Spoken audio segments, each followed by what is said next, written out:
to our esteemed assessor, Larry. Over to you. I can't set up property values better than you can. Well, thank you and good afternoon. I'm glad to be here. It's not often that I speak to a group and know personally most of the people in the audience, but so I'm going to try extra hard for my friends out there. At any rate, you know, COVID-19 has inserted a level of uncertainty in the global economy that has made normal economic analysis very difficult. Silicon Valley, as we all know, is a global magnet for high-risk venture capital. So when times are good, they're very, very good. But when things turn down, the descent can be dramatic. It's like when Warren Buffett said, "It's only when the tide goes out that you learn who is swimming naked." COVID-19 has been a monumental health and humanitarian crisis of global significance. The economic recovery is highly globalized. COVID painfully impacted the most vulnerable American households, creating serious economic dislocation. Silicon Valley has the highest level of income and wealth inequality in the United States, which increased dramatically during COVID. The COVID disruption impacted the way we engage with others in social activities, how we act with others in the workplace, how we travel, how we shop, even how we buy groceries. Business investment, retail sales, home construction, exports, consumer and government spending all reached record levels of decline in 2020. The federal government, and to a lesser extent the state, reacted quickly to the crisis by providing a huge financial stimulus to boost the economy, $2.5 trillion in direct payments and $1 trillion in tax relief. Well, in my opinion, the federal stimulus was excessive and completely undisciplined. The purpose of a stimulus is to put money in the hands of people, expecting the people will spend the money, boosting the economy. Well, during COVID, people could not spend the money they received because everything was shut down. So people saved their stimulus and in some cases their unemployment checks. The result, a significant increase in savings, not spending, which kind of defeats the purpose of the stimulus payments to begin with. During COVID, Americans were stockpiling savings, which reached a 30-year high. Consumer loans and credit card balances reached their lowest level in years. Suddenly, about the last half of 2021, household debt recorded the biggest increase since 2007, a complete turnaround. Americans have been spending at record levels. Consumer spending is the primary driver of the U.S. economy, accounting for about 70% of all economic activity. Consumer prices jumped 7.5% in January compared to a year earlier, the fastest pace in 40 years. Robust consumer spending decline combined with the widespread product and work shortages has created the highest inflation since the 1980s. The consequence, suddenly in February, the consumer price index dropped to its lowest level since 2011. Supply chain disruptions, rapid consumer demand, spending, and historic housing costs fueled this burst in inflation. The U.S. economy has run headfirst into the perfect storm of high demand and low supply. Inflation is eroding the strong gains in wages and salaries which have flowed to American workers in the last quarter of 2021. Everything from food and fuel to rent, automobiles, both new and used, all cost more than a year ago. Inflation is the enemy of the middle class. The inflation rate exceeded the mortgage rate for the first time since 1980. There are two types of inflation. First, the cost of materials and products, but the second is more intractable, labor inflation. With inflation at its highest point in 3 decades, the Fed announced plans for 3 interest rate hikes this year, starting this month. The supply chain disruption is the most serious problem facing the American economy right now. Our ports are hopelessly clogged. It takes 9 days for a ship anchored in Long Beach or LA harbors to unload an increase from just 2 days in 2019. The shortage of silicon chips required for nearly every product, like automobiles, is most serious, and it may be a couple years before that problem is resolved. Companies are passing higher costs on to consumers, stemming from the supply chain bottlenecks and higher wages. Grant Thornton's chief economist, Diane Schwank, said that, quote, high prices are the ultimate corrector of high prices. In other words, when stuff costs too much, consumers and businesses pull back, which could have serious economic consequences. All this economic chaos and uncertainty has resulted in a labor shortage, particularly a sudden shortage of service workers. The U.S. service sector employs a majority of Americans. But is there really a labor shortage? Is there a job problem or a worker problem?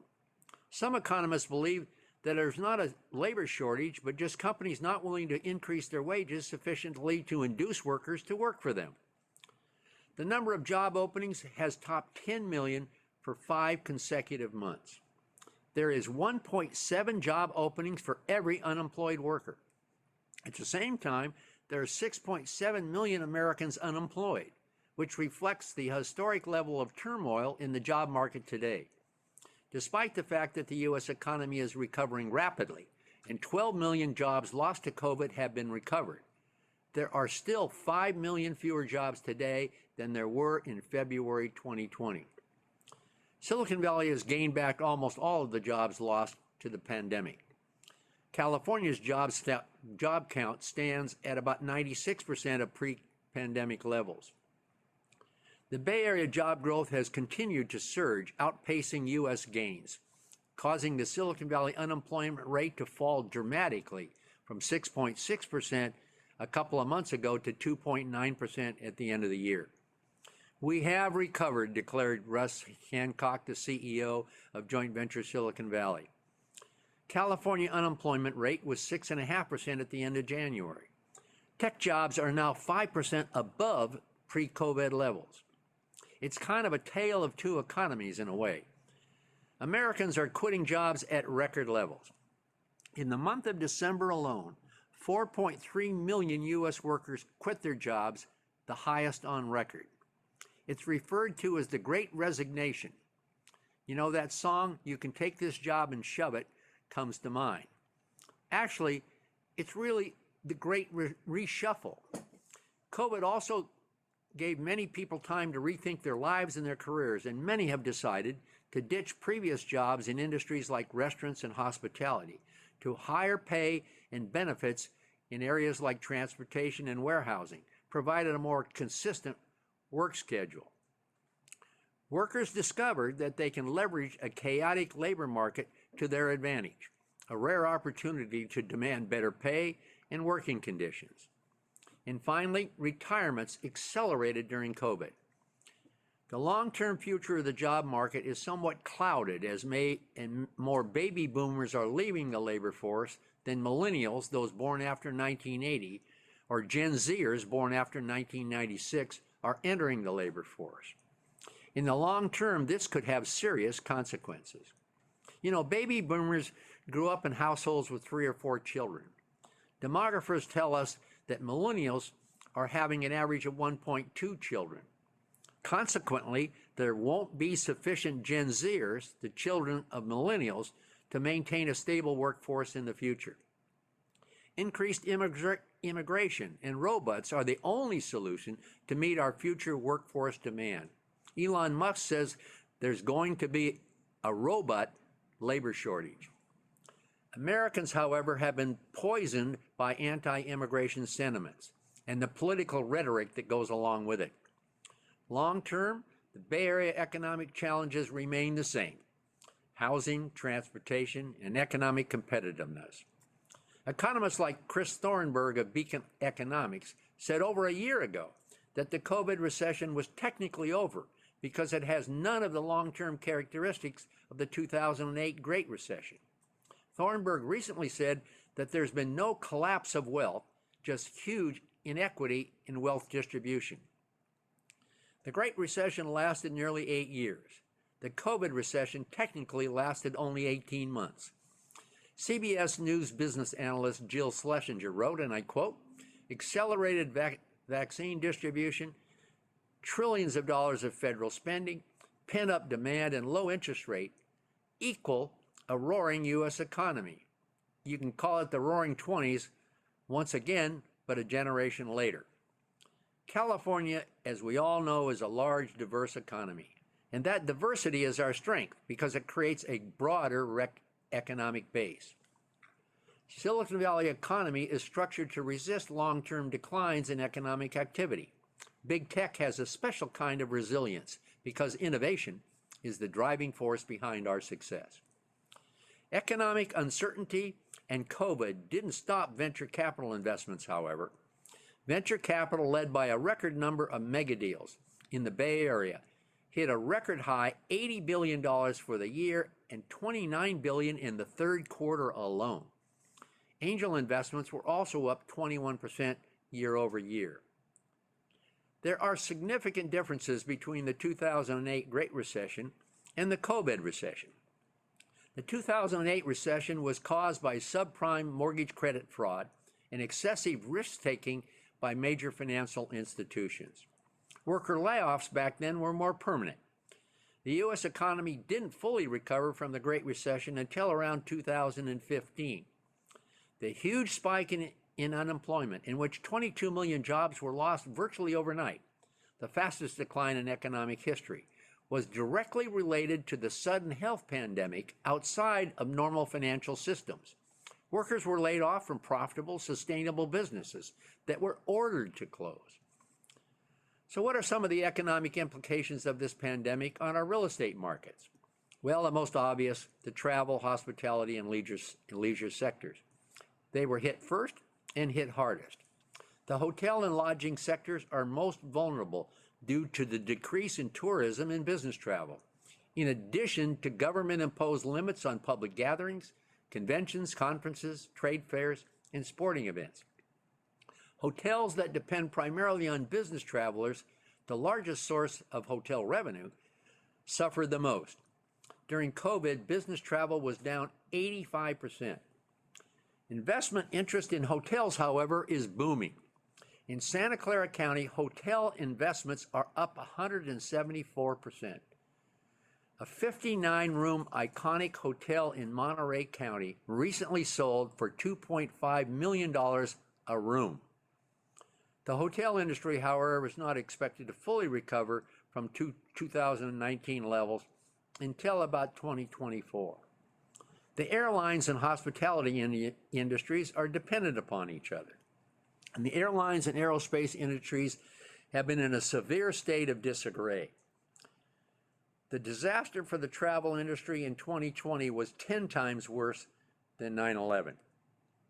Leisure travel was beginning to increase, and business travel was expected to pick up early this year, as the public was gaining confidence in the health and safety of airline travel. And then came the Omicron variant. As business, however, becomes more comfortable with Zoom and webinars, this could have a more permanent impact on business travel and ultimately on lodging. The next sector is retail. The one sector that has been increasingly weaker is retail. The downward trend of retail has accelerated rapidly since the COVID-19 crisis. Fear of social contact, plummeting consumer confidence, exacerbated the serious challenges already facing the retail sector, particularly in-store retailers. Restaurants, food and beverage outlets, and major malls suffered from compulsory or self-imposed access restrictions. Bloomberg reported that 11,000 restaurants, more than 10% of all restaurants in the United States, closed permanently last year. According to CBRE, it will be at least a year or two before the restaurant market comes back from the free fall, as the public feels more comfortable. The increasing prevalence of online shopping versus traditional brick and mortar stores all point in the same direction, that online sales are growing exponentially faster than in-store sales, and that trend continues to accelerate. The retail bubble is burst, and the problem is not cyclical. I believe it is a forever trend. Traditional retailers were very late to e-commerce. Retail malls are leading the retail mess. It's referred to as the unmalling of America. One major retail researcher projects that 30% of the nation's 1,100 malls will close in the next 4 years. He stated, malls as a property type are dead. Malls are only worth the dirt they sit on. Their structures have no value. Think about that. The French company, principal owner of Valley Fair and Oak Ridge malls, the largest owner of malls in the world, announced it will divest the company of all malls in the United States over the next 3 years. Forbes reported that nearly 16,000 retail locations closed permanently last year compared to 7,000 in 2019, and 60% of those are mall-based. CBL Properties, one of the nation's largest mall owners, with 90 malls, filed for bankruptcy in 2020. The U.S. is simply overstored. The decline of retail, particularly shopping malls, is having a direct impact on local sales and property tax revenue, critical for funding schools and local government. Traditional shopping centers, particularly malls, are being repurposed to consumer centers with a mixture of uses, including fitness, health and wellness, co-working operations, or are being converted to things like offices, affordable housing, distribution centers for e-commerce, classrooms, churches, museums, and even transitional space for the homeless. San Diego's Horton Plaza, a 900,000 square foot open air, 5-level retail mall encompassing 6.5 city blocks in downtown San Diego, is currently being redeveloped as a mixed-use tech and life science hub. So local elected leaders must give up their love affair with retail shopping centers for the sales tax revenue, as in-store retail is a declining enterprise. With the inevitability of autonomous cars, vast surface parking lots present an opportunity for housing development. Millennials are the driving force behind e-commerce. Millennials grew up in a one-click world, where speed and convenience is expected, indeed demanded. The decline of the middle class is having a profound effect on retailers. Deep discount retailers like dollar stores are doing extraordinarily well. The barrage of retail bankruptcies and store closures and diminishing revenues, it truly has become a survival of the fittest. As name brand debt-ridden retailers, and we all know their names, Circuit City, Mervyn's, Blockbuster, Borders Books, Loehmann's, Sports Authority, Linens and Things, Toys R Us, Payless Shoes, Forever 21, Tuesday Morning, Orchard Supply, J. Crew, Lord & Taylor, Brooks Brothers, Steinmart, Pier 1 Imports, and Sears continue to disappear or file for bankruptcy. One retail leader described it as the 3 C's: closures, consolidations, and contractions. Excess Space Solutions Company projects that retailers are expected to downsize their storefront space by 40 to 50% over the next 10 years. Nevertheless, e-commerce sales still represent only 18% of total retail sales, with 4 in every 5 U.S. consumers regularly shopping online, and 40% of those online shoppers buy something on Amazon once a month. In my household, I think it's once a week. So are there any winners in this game? Well, yes, Walmart, Target, and Amazon. Amazon's market cap reached $1.5 trillion yesterday, which is greater, and listen to this, greater than the market cap of the other top 15 retailers combined. The other retailers include Walmart, Costco, Target, Nordstrom's, Best Buy, and 10 others. Amazon's acquisition of Whole Foods sent shockwaves through the grocery industry.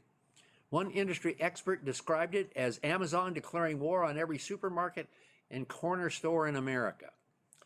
And many believe that Amazon, Apple, Google, and Facebook are abusive monopolies and that our markets are no longer competitive.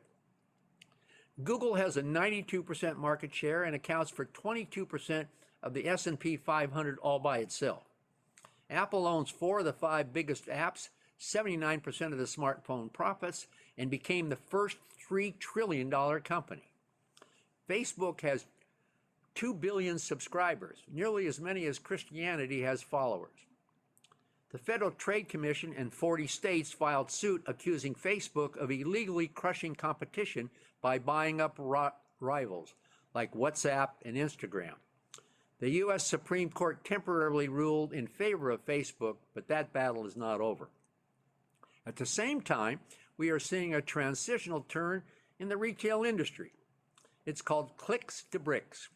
Established e-commerce retail brands have been opening brick-and-mortar retail locations, benefiting from their e-commerce brand and success, building a retail presence, but most importantly, improving their distribution footprint. Now, the housing market was initially blindsided by COVID, but has come booming back. Last year, median home prices increased 23.7% year over year in Santa Clara County to over 1.5 million. Low interest rates, high savings rates, fewer homes for sale, and pent-up demand for more living space during COVID have driven quick sales and high home prices to record levels, creating fierce bidding wars, sometimes 30% or more over the list price. The majority of home buyers are waiving concessions with as-is and all-cash offers prevailing. Home sales in San Jose declined 32% last year. The median time a home is on the market has declined from 23 days in 2019 to just 8 days in the San Jose metropolitan area.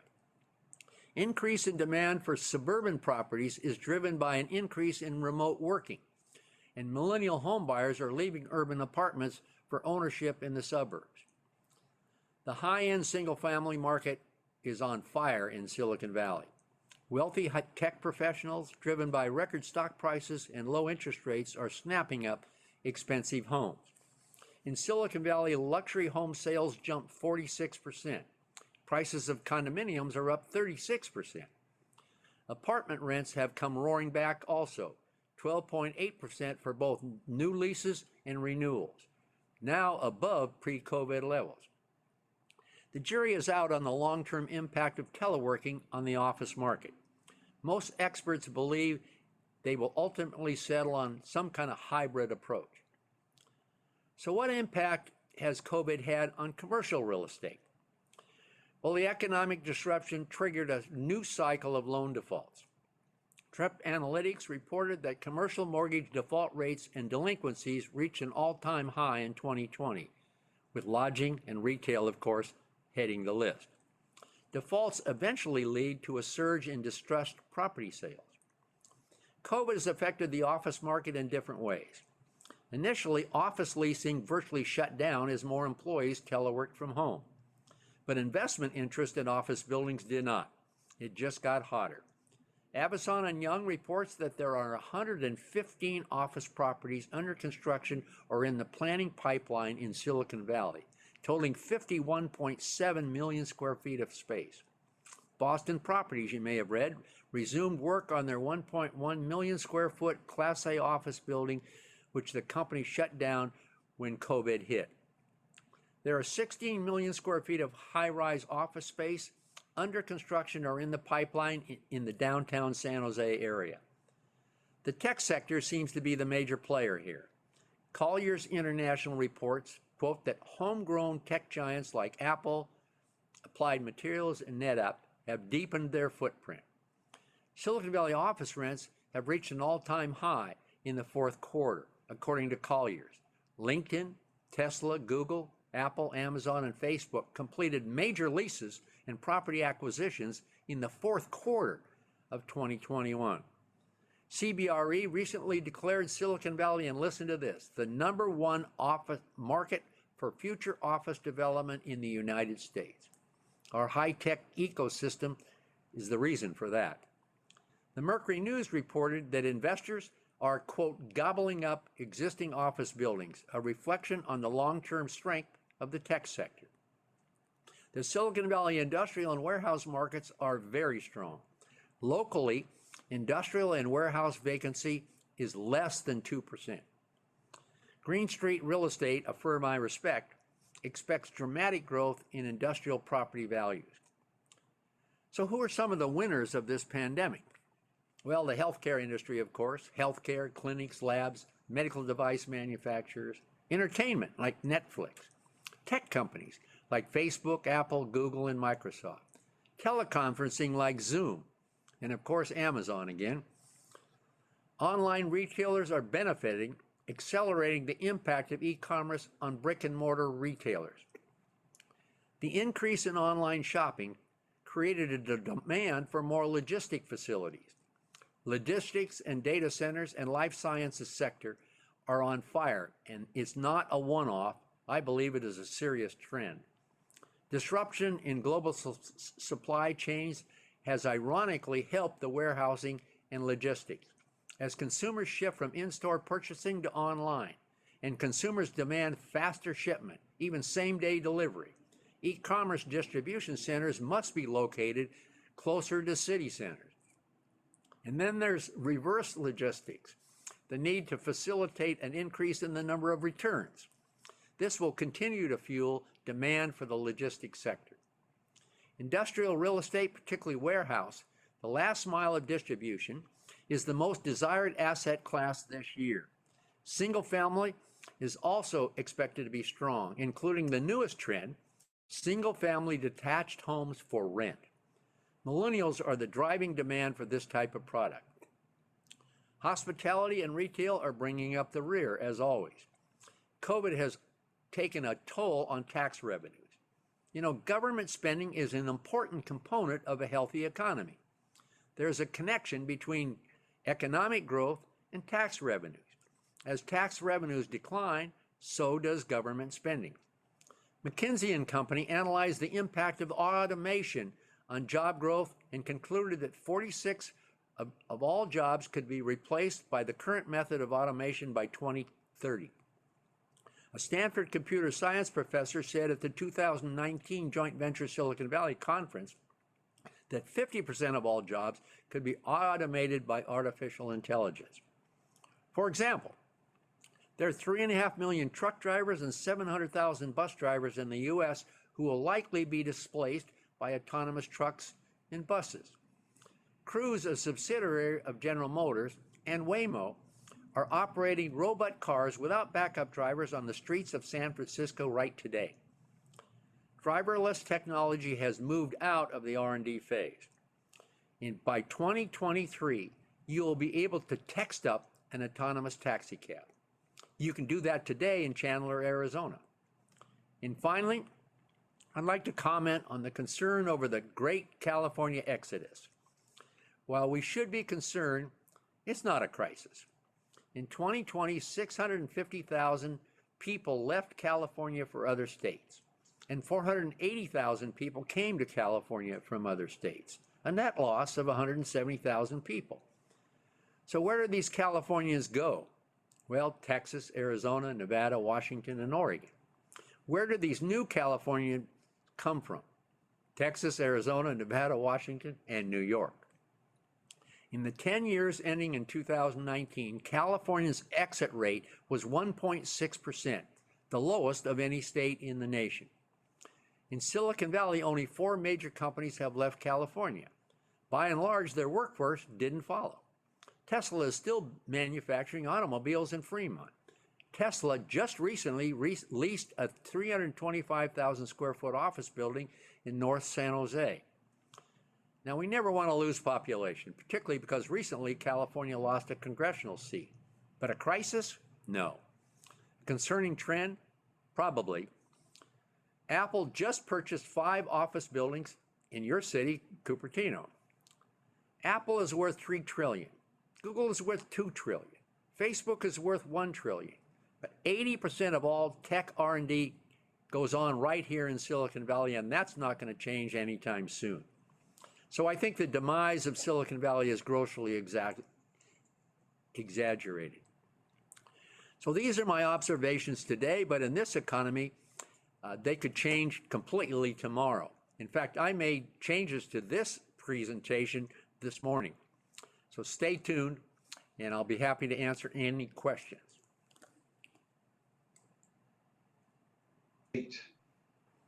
Thank you so much, Larry. if people have questions, you can raise your digital hand or put the questions in the chat. A lot of information. I see one hand up. Sham, do you want to go first? And then Lisa, you'll be after Sham. Mr. Stone. Yeah. Mr. Yes, Stone, hi. thank you so much. That was a brilliantly insightful presentation, and just so much information, so much knowledge, and I'm very pleased to be able to be here and hear that from you. Thank and, you. That's great. Thank you. Thanks so much. I work for a company that owns, operates, manages hotels, office buildings, restaurants from Monterey County to Gilroy County to Mountain View to San Francisco, and they've been doing it for 50 years. So they've seen quite a bit, and it's pretty exciting to hear how the world is changing, and quite a bit, especially for real property. The trends are definitely in a new direction. Oh, you didn't handle that hotel in Monterey County at $2.5 million a room, did you? Yeah, that was me. I sold that one. No, if that was the case, I'd probably not be listening to this to this talk today. But yeah, I'm very familiar with them, and that was a very, very impressive sale. Monterey's it's interesting how different hotels have done very different based on their kind of size, the economy hotels to the mid scales to the bigger rooms. And I guess, one of the questions I want to ask you, and sorry not to drag this too long, but, as you mentioned, malls and shopping centers are definitely on their way out, at least the B and the C class. Malls are going out, and, the owners of Westfield and Valley Fair are going to divest. What do you think for now, giving you some of the history of what the business we've been, what do you think for hotels? What's going to happen to hotels? We have so much supply of rooms, and now there was the compression effect when the events came into town. So, the bigger hotels got in, and the mediums and the smalls. But now with definitely hybrid is there. My wife works for JP Morgan and Bank of the West, and they're saying, okay, come back for 2 days a week.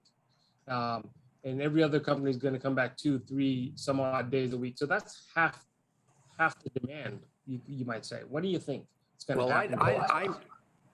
I'm not one that is really good like some of my friends that can see around the corner before you get there.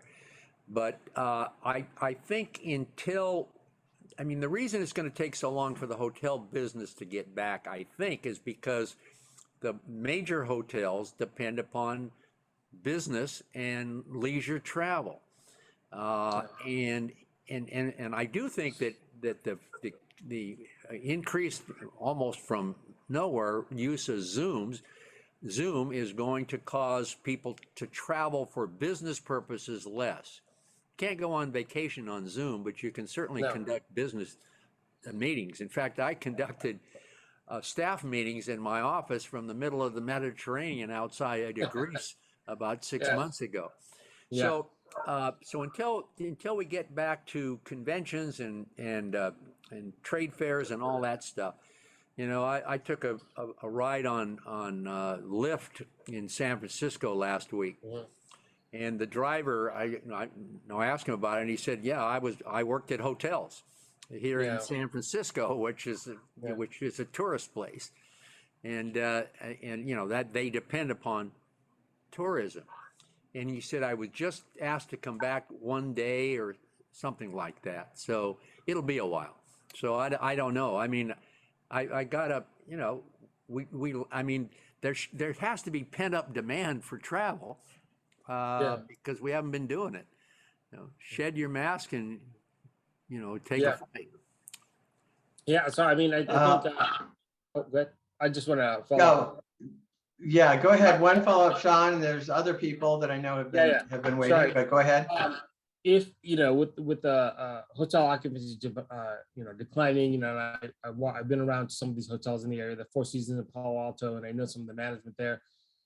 They've been renting out rooms for exercise and so much, and so TOT, the TOT, the taxes that come into the cities, that's declined substantially. do you see any correlation with how cities will react with these, with hotels and new developments and anything you might predict along that line? And that'll be Well, my.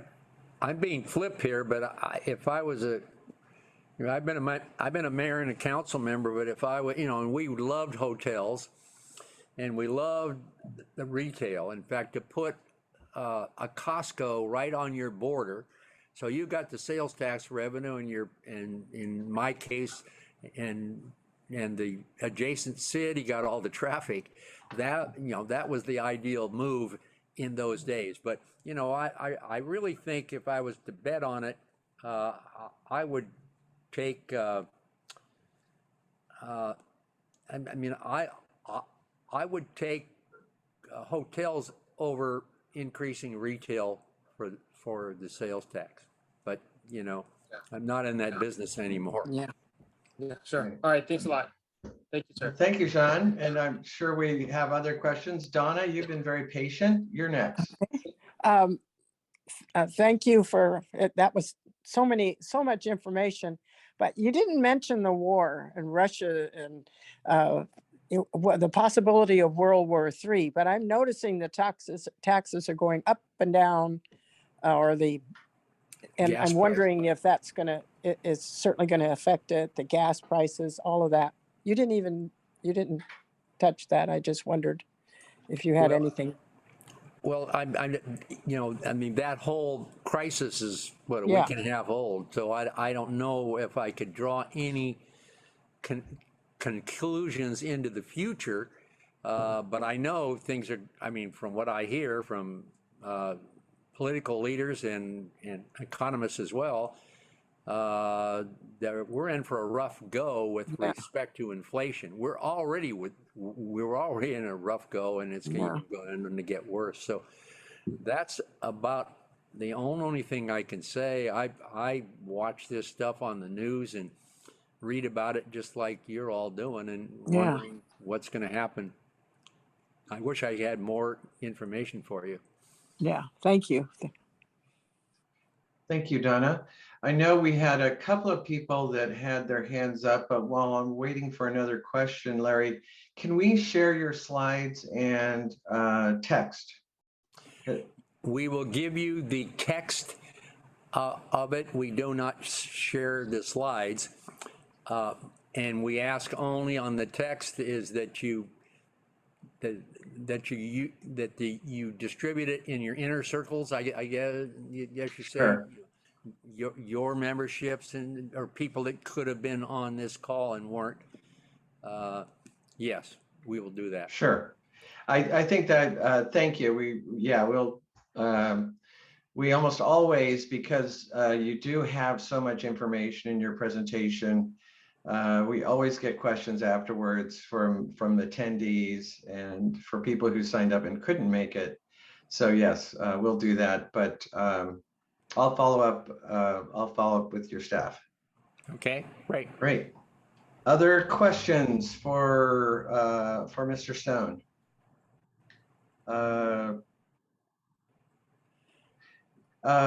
There's a question from Mark. Yeah, Mark. What do you project is the number of seniors exiting Santa Clara County so far due to Prop 19 options elsewhere? Well, we've obviously had a pretty big increase in the people applying for Prop 19. So again, I don't know that that whole Prop 19 was very poorly done. A little history here, and that is that it was sponsored by the realtors, of course, and the idea was, one of the ideas, probably the most prevalent one, was to increase transactions, because seniors were, in fact, I don't think trapped in their homes, because their homes were worth a hell of a lot more than they paid for them, and so we had Prop 90 and Prop 60. Prop 60 allowed people over the very old age of 55 to transfer their base assessed value to another home within each county. Prop 90, which passed a couple years later, allowed you to do the same thing if you're over the age of 55 to outside of the county, but there was only 10 counties in the state that allowed it. With the Prop 90 part was by county option. And so I mean, I didn't like this to begin with, but I kind of concluded that if you're trying to get grandma closer to the grandkids, why should she be limited to only 10 counties? And so it's what I call the universal Prop 90, to allow you to transfer your property value. People don't transfer into Santa Clara County very often with a Prop 19 transfer, but they go out. And so the realtors sponsored Proposition 15 in 2018.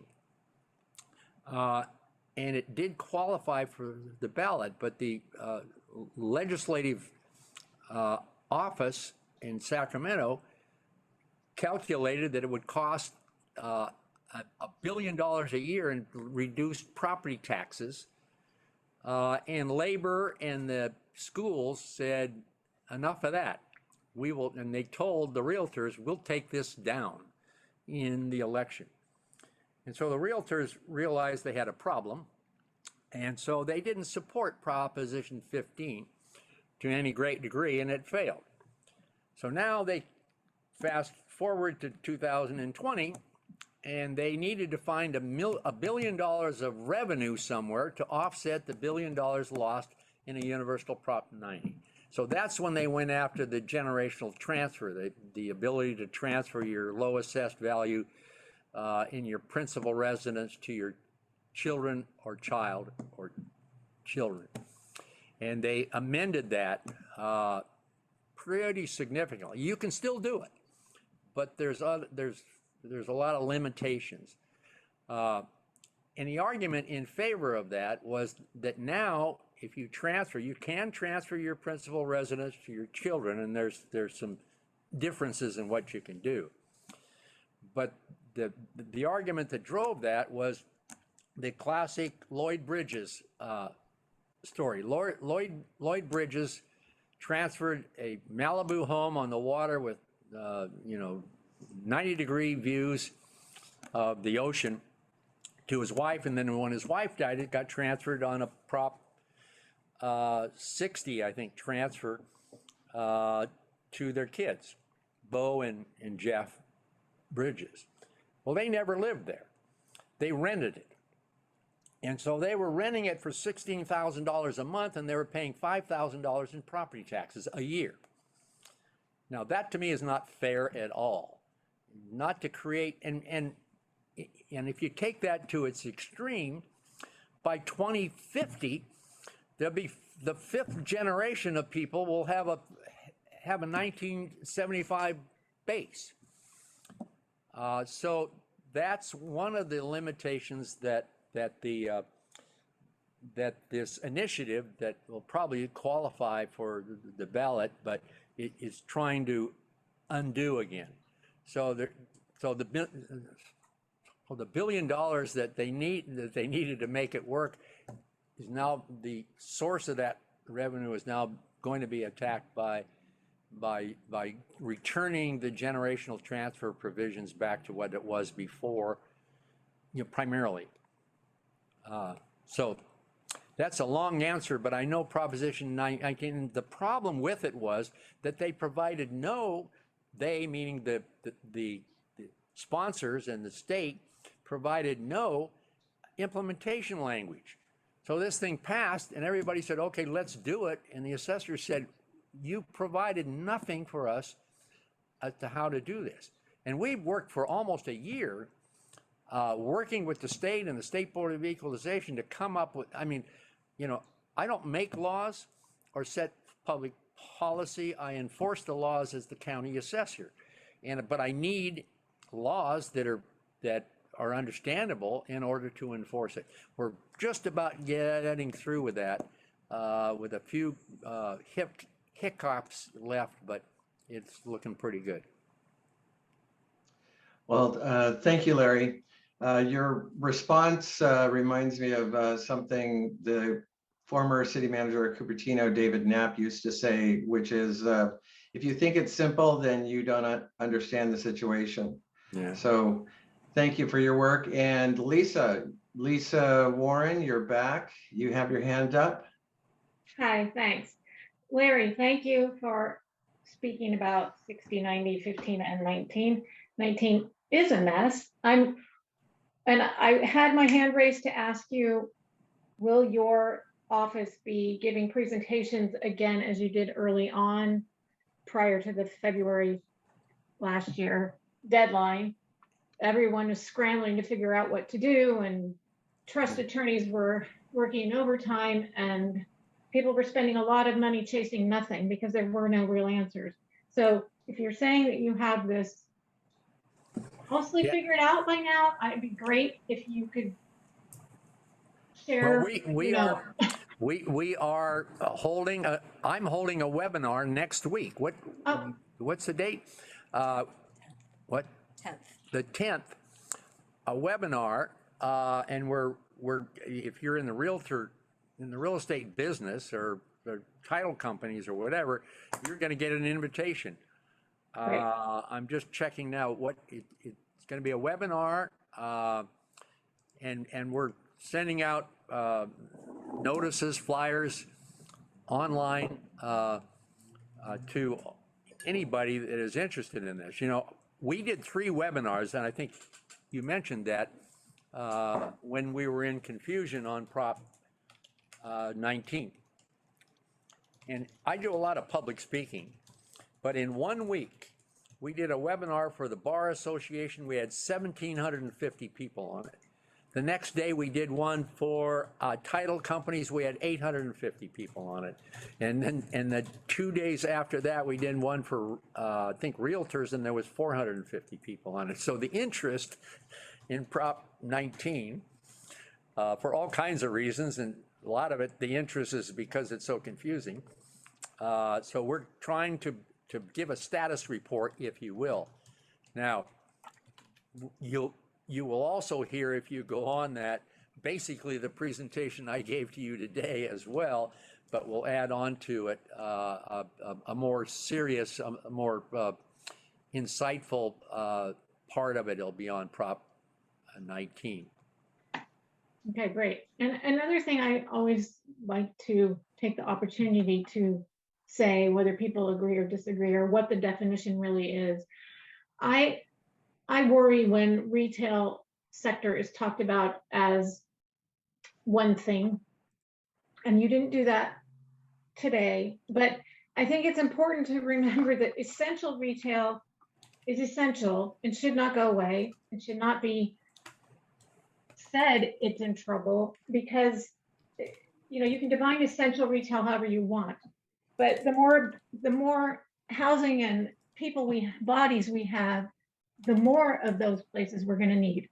Yeah, the fluffy stuff that only 5% of people go to ever may not be needed anymore. The click and brick is probably a good way to do that, but there are retail situations where you can't do it online. You don't want to do it online. And frankly, I avoid Amazon whenever possible. I no longer go to Whole Foods unless I have to, which is not really have to. I don't buy into it. I don't want to support any of it. So that's just me, but I know a lot of people like me. Well, I didn't mean. I'm not saying you did. I just in general, there's essential retail and there's fluff retail. That's all. I didn't mean to suggest that retail was gone. In fact, the retailers that are adjusting to the change in market. I mean, retail was cookie cutter. You had bookend the department stores, with the shops in between, and that's wrong. The most creative the biggest opportunity in retail, I think, and I'm not a retail person, never been involved, although my partners and I own some shopping centers, but I just, it's the creative ones, because people do like to go out. Food, of course, is you know, was what carried a lot of the retail industry during COVID. If you could, you know, move outside as well. Next question. Thank you. Yeah, following up on Lisa's comments, I think everyone's very concerned, especially small business owners, about the reconfiguration of the economy. And I think you did an admirable job of sharing how broad that impact and change is going to be. But no, I don't think there's anyone on this call who can remember how disruptive shopping malls were to the retail economy. I mean, that was a fairly, yeah, well, that was a profound change that everyone thought was the future, but of course, the future keeps changing. We had another question or two. I think someone had shared the link in the chat about the webinar coming up Thursday, March 10th. That's in the chat for anyone who may be interested. There was another follow-up question from Mark Burns about how do you feel about the Reinstate 58 measure that may make it to the ballot? Well, before I take a formal position on that, I really want to see what they've done. I think it's a Howard Jarvis sponsored, Caltax sponsored initiative. And I believe if Howard Jarvis is behind it, he'll have money behind it, and it'll probably qualify for the ballot. There's certain things about it that I would like. I do not like the ability for children not to live in the home that they inherited and turn it into a permanent rental property without some kind of increase in the assessment if they don't live there. The other part of the Prop 58, which a lot of people don't know about, Prop 58, the old one, was in addition to transferring your principal residence to your child or children, you could transfer additional property up to $1 million of assessed value on top of that. So you could, if the family owned a shopping center with $1 million assessment, but they owned it for a long time and it was worth $25 million, you could transfer a $25 million shopping center, keep $1 million assessed value, transfer your home, and keep your base year value that you had. And in my opinion, that's excessive. Okay, that's not what transferring, and it sounds good, transferring your home to your kids, okay. But it didn't, but transferring a $25 million shopping center or office building is not consistent with the proper use of proper fairness. And who loses? The schools lose mainly. 44% of the property tax revenue in this state goes, or in this county, goes to fund K through 12 education. Another 7% goes to the community colleges. The rest of it to cities, the county, and so forth. And each time you transfer, in my example, a $25 million shopping center value and carry a $1 million assessed value on and forever, it's the schools that take the hit. Great, thank you so much. No more questions. So with no further ado, thank you so much, Larry. As you say, I think we're being familiar because all of us know you, but thank you for the great presentation once again, and for your time. Thanks for joining us today. Well, thank you very much. I enjoyed being here as always.